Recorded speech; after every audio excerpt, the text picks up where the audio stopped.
Hello मेरे प्यारे बच्चों, आशा करता हूं आप लोग सब बढ़िया होंगे। तो इस वीडियो में हम लोग आईसीसी फिजिक्स करंट इलेक्ट्रिसिटी से ऑलमोस्ट 30 एमसीक्यू सॉल्व करने वाले हैं। तो चलिए बिना टाइम वेस्ट किए स्टार्ट करते हैं। नंबरिंग थोड़ा ऊपर नीचे है। The SI unit of resistivity is, ये होता है ओम मीटर। बोलो कैसे? देखो रेजिस्टेंस क्या होता है, रो एल बाई ए। तो रो क्या होगा, रो होगा आर ए बाई एल।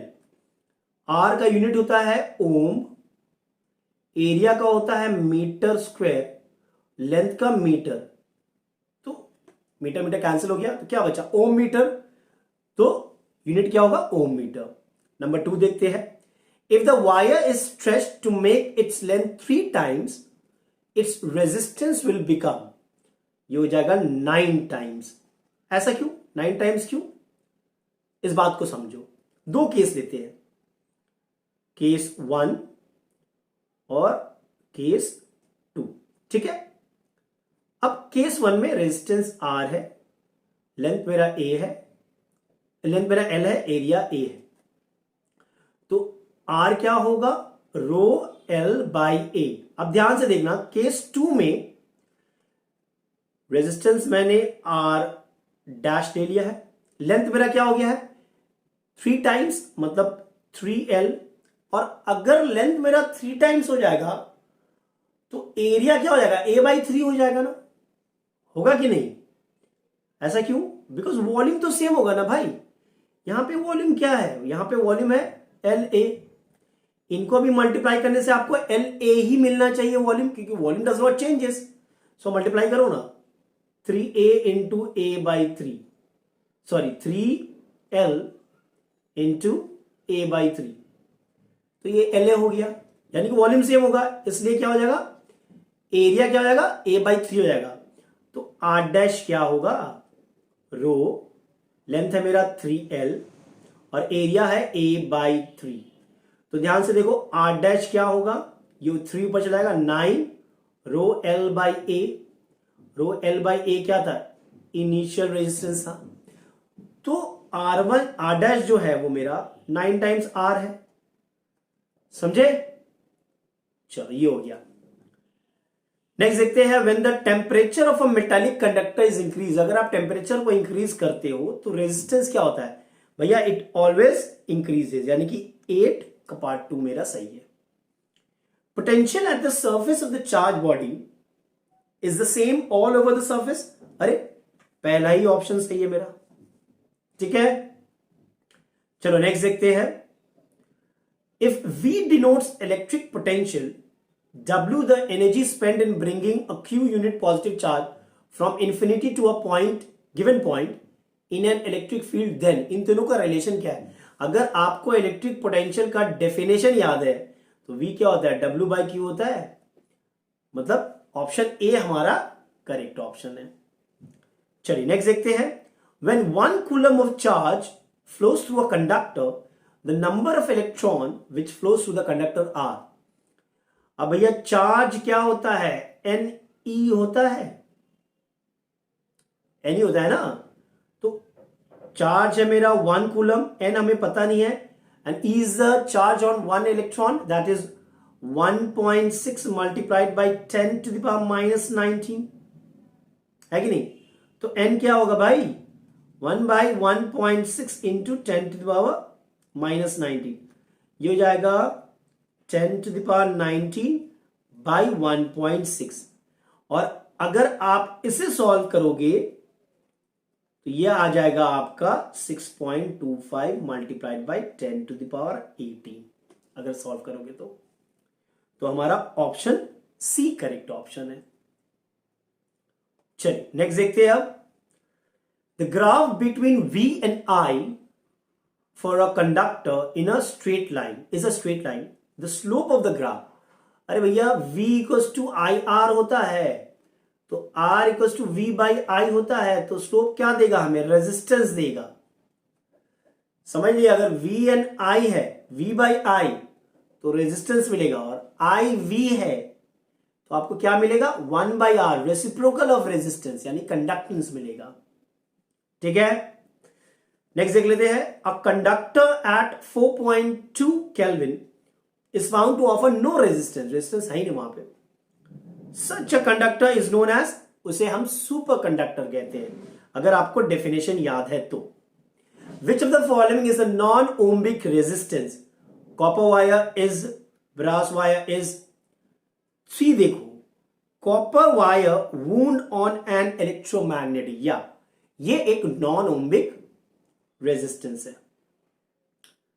चलिए नेक्स्ट देखते हैं, a conductor has a resistivity of 2.63 multiplied by 10 to the power minus 8 ohm meter at 20 degrees centigrade if the temperature of the conductor is raised, अगर temperature को बढ़ाया जाए 200 degree centigrade से, तो resistivity क्या होगा? अरे भैया वो भी तो इंक्रीज होगा, है कि नहीं? चलिए, in a series circuit potential difference across all resistor is same, नहीं ये बिल्कुल गलत है, ये तो पैरेलल में होता है। Current flowing through all resistor is same, ये सही है। आप अगर डायग्राम बनाओगे, ये रेजिस्टर R1 है, ये R2 है, ये R3 है, तो करंट तो सेम ही फ्लो होगा ना सीरीज में, है कि नहीं? चलो, तो ऑप्शन बी हमारा करेक्ट ऑप्शन है। इन अ पैरेलल सर्किट, अभी बात कर रहे थे पोटेंशियल डिफरेंस सेम होता है। नंबर 8 थोड़ा बड़ा है, पढ़ते हैं। A potentiometer is connected to a cell through switch in series, सही है। To one end of the potentiometer is attached a voltmeter with the help of connecting wire and a jockey.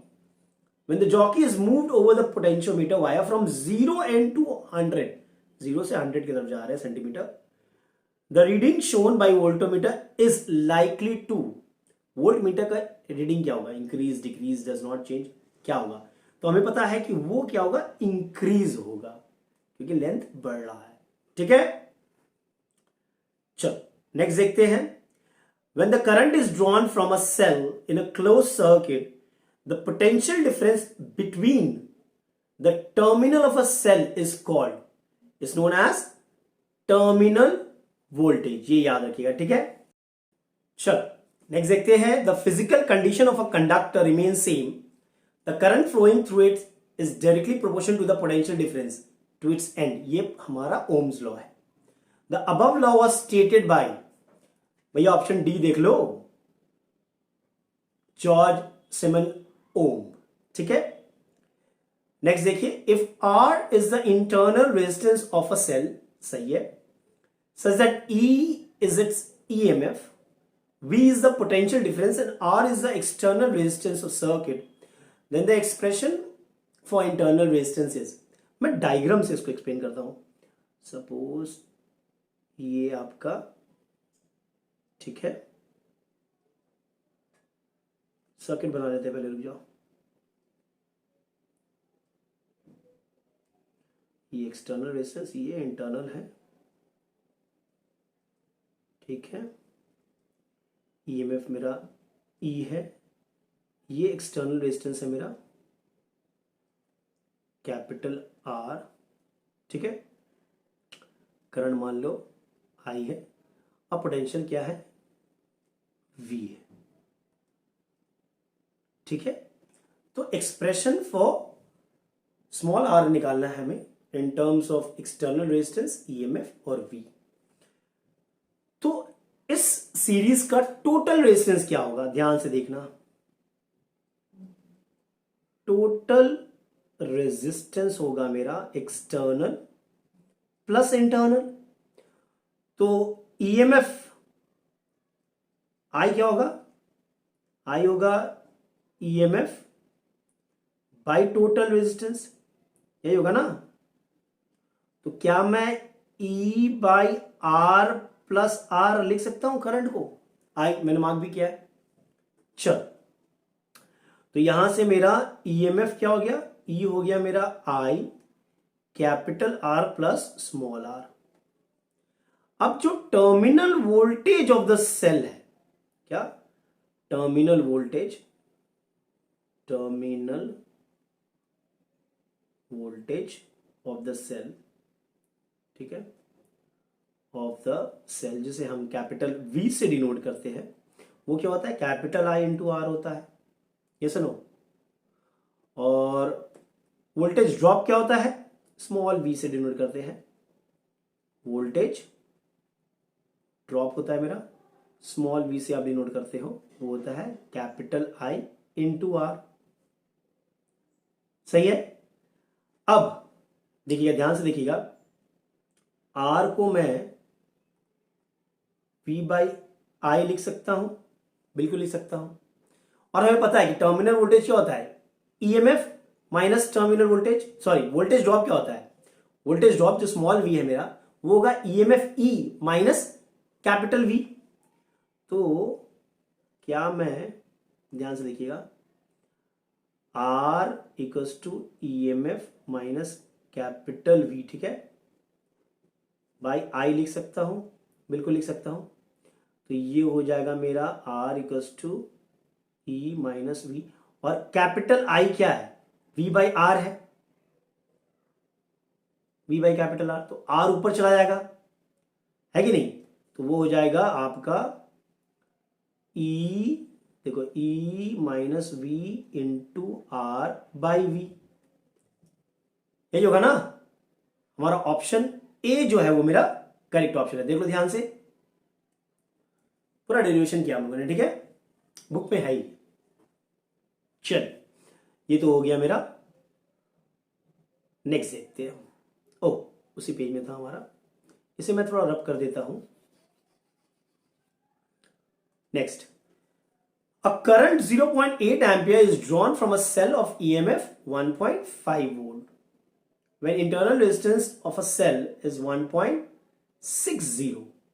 The drop in potential across the terminal of the cell, drop in potential, तो वो हो जाएगा आपका I into 0.8 into R, जो कि है 1.60। Potential drop क्या होता है, कैपिटल आई इंटू आर। अब इसे आप सॉल्व कर लीजिएगा, तो ये जाएगा 8 6 48, 8 1 8, 9 10 12, 1 2 3, 1.28 वोल्ट। ठीक है, इजी था। चलो नेक्स्ट देखते हैं।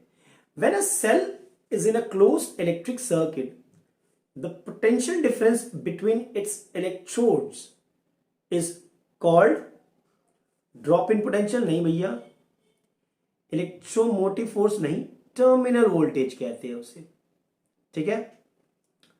Which one is a non ohmic resistance, ये आपका इलेक्ट्रिक बेल, ठीक है। चलो नेक्स्ट देखते हैं अब। The resistance of a metallic wire is directly proportional to its length, inversely proportional to its area of non section, cross section होगा वहां पे, area of cross section होगा, ठीक है, area of cross section, nature of the material of the wire, all of this, ये सब पे depend करता है, बिकॉज R क्या होता है, रो L बाई A, सब पे ही डिपेंड करता है, ऑल ऑफ दीज। नेक्स्ट देखते हैं। If capital R is the resistance of a conductor such that L is the length and A is the area of cross section, the specific resistance, तो अभी किया R equals to rho L by A, तो rho क्या होगा, R into A by L, जो कि मेरा पहला ऑप्शन है। सही है, बिल्कुल सही है। नेक्स्ट देखते हैं। A wire of length 80 centimetre, resistance 3.5 ohm, the length of similar wire of resistance L2 हमसे मांग रहा है, वायर सेम है, ठीक है, ऑफ रेजिस्टेंस लेकिन उसका 10.5 है। तो resistance is directly proportional to length होता है, तो क्या मैं R1 by R2 L1 by L2 लिख सकता हूं, बिल्कुल लिख सकता हूं। तो R1 है 3.5, ये है 10.5, L1 है 80, L2 मुझे पता नहीं है, 1 टाइम 3 टाइम, तो L2 क्या होगा 240 सेंटीमीटर। मेरा ऑप्शन डी करेक्ट है। याद रखना resistance is directly proportional to the length. चलिए नेक्स्ट करते हैं अब। If n electrons of charge E flows in a circuit in t second, current का तो डेफिनेशन ही है, करंट क्या होता है, करंट होता है Q बाई टी। Q क्या होता है, सम भी किया था हम लोगों ने, NE बाई टी, मतलब ऑप्शन ए मेरा करेक्ट ऑप्शन है। चलिए नेक्स्ट देखते हैं। The electric current flows through a liquid when, कब फ्लो होता है, cation migrates towards cathode in the liquid and discharge नहीं, anion migrates towards anode in the liquid and discharge नहीं, simultaneous movement of cation and anion in the opposite direction within liquid and they discharge at electrode, ये मेरा बिल्कुल correct है, तो ये सी आपका correct option होगा। The amount of work done in moving a unit positive charge from one point to another in an electric field is potential difference। Definition अगर याद होगा तो हो जाएगा ये। The instrument used to measure potential difference is, हमें पता है एमीटर तो नहीं होगा, गैलोमीटर नहीं होगा, वोल्ट मीटर होगा, मतलब 16C करेक्ट है। ठीक है, चलो नेक्स्ट देखते हैं। A work of 400 joule is done in moving a charge 10,000 coulomb from one point two another point, the potential difference, तो V क्या होगा, W बाई Q होगा, किया था हम लोगों ने पहले, तो 400 बाई 1 2 3 4 5 है ना, नहीं 4 है, सॉरी 4 है, तो ये 1 2 1 2, तो ये आएगा 0.04 वोल्ट, तो ऑप्शन डी हमारा करेक्ट ऑप्शन है। चलिए नेक्स्ट देखते हैं। Ohm's law is applicable to, option 4 देखो, ओम्बिक कंडक्टर है कि नहीं। Next, the specific resistance of any known material is not affected by change in temperature, affected pressure, affected applying magnetic field, affected dimension, dimension पे कोई effect नहीं होता है, तो ये हमारा करेक्ट ऑप्शन है। For which of the following substance resistance decreases with temperature, insulator होना चाहिए, जो कि मेरा ऑप्शन में कार्बन है। ठीक है, 4 cells each of EMF E are joined parallel, parallel में ज्वाइन किया गया भाई, to form a battery, the equivalent EMF, क्योंकि पैरेलल है तो E ही रहेगा, मतलब 4E हमारा करेक्ट ऑप्शन है। सही है, तो ऑलमोस्ट 30 MCQ हम लोगों ने सॉल्व किया है, इंपॉर्टेंट है ये। चलो इस वीडियो में यहीं तक रखते हैं, नेक्स्ट वीडियो में कोई और चैप्टर का MCQ या कुछ और डिस्कस करेंगे। Till then take care and be safe, और अगर वीडियो पसंद आया तो लाइक शेयर और सब्सक्राइब जरूर करें।